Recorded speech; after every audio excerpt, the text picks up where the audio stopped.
La valorisation des emballages et déchets est un des leviers essentiels pour réduire l'empreinte carbone d'Agrial et représente 6% de nos émissions de gaz à effet de serre. L'objectif ambitieux affiché dans notre plan climat est de réduire de 50% ces émissions à horizon 2035. Mais nous ne partons pas de rien, loin de là. Découvrons par exemple la démarche 3R de la branche légumes et fruits frais d'Agrial. Dans la branche, nous avons mis en place une politique de gestion de nos emballages. Nous nous basons sur un principe d'économie circulaire en nous appuyant sur les enseignements de la Fondation Ellen MacArthur. C'est-à-dire que nous engageons à éco-concevoir nos emballages en appliquant la méthode des 3R pour réduire, recycler et réutiliser en tenant compte de chaque étape du cycle de vie de l'emballage. La branche est engagée à ce que tous ces emballages soient au minimum fonctionnels, c'est-à-dire optimisés au juste nécessaire dès fin 2021 et qu'ils soient prêts pour le recyclage en 2025. En termes de méthode de travail, nous avons commencé par un diagnostic de toutes nos consommations d'emballage à l'échelle de chaque business unit et à l'échelle de la branche. Il s'agit finalement de regarder tous les matériaux et les emballages que nous utilisons et d'évaluer leur compatibilité avec les filières de recyclage. Cette cartographie nous permet d'identifier les grands enjeux et les chantiers majeurs. Selon moi, les 3 clés de la réussite de ce projet, c'est d'abord de faire aboutir des actions concrètes. C'est également d'avoir le soutien fort et visible de la direction branche et également de communiquer régulièrement sur les résultats pour motiver les équipes. La branche mène 2 types d'actions, optimiser l'existant et rechercher des alternatives. Dans la partie optimisation, il s'agit d'aller chercher la juste quantité d'emballage par rapport à une performance visée. Dans ce cadre-là, on harmonise, on rationalise, on va chercher le juste besoin afin d'atteindre l'optimisation des coûts. Nous allons obtenir rapidement des résultats, des gains importants sur lesquels nous allons pouvoir capitaliser. Cette méthode de travail a porté ses fruits. Partout en Europe, de nombreux projets 3R ont permis de réduire les emballages.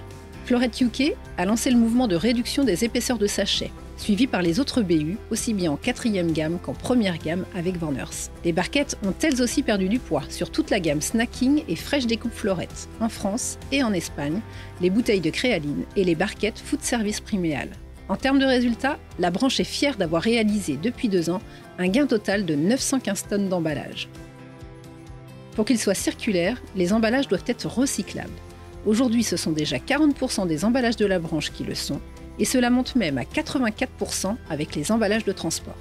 Mais pour être encore plus vertueux, il faut réutiliser un maximum de matières recyclées dans les emballages afin de limiter la consommation de ressources non renouvelables. À l'échelle de la branche, ce sont ainsi environ 27% de matières recyclées qui sont intégrées dans les emballages.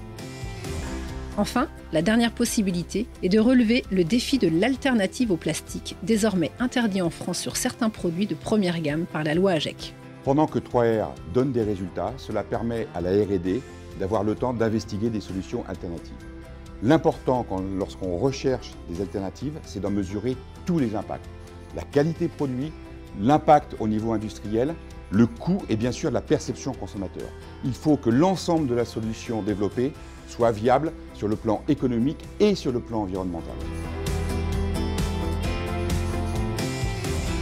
Nous recherchons des alternatives sur l'ensemble de nos catégories de produits.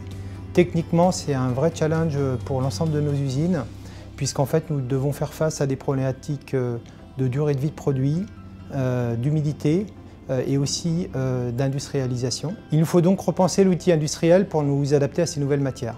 Donc l'enjeu du côté marketing, c'est de s'assurer que le consommateur accepte d'avoir moins de transparence lors de son achat de fruits et légumes. Côté commerce, pour nous, c'est une très belle opportunité de pouvoir répondre aux attentes de nos clients. Grâce à tous ces leviers, l'optimisation des emballages actuels, la recyclabilité du plastique et la recherche d'alternatives, l'objectif du plan climat d'Agrial est d'atteindre 100% d'emballages éco-conçus et éco-responsables en 2035 dans toutes les branches du groupe. Mais plus qu'une contrainte, ce levier des emballages est avant tout un moyen d'explorer de nouvelles voies en lien avec les attentes des citoyens et de développer le business de manière pérenne dans le respect de la planète. C'est du bon sens environnemental.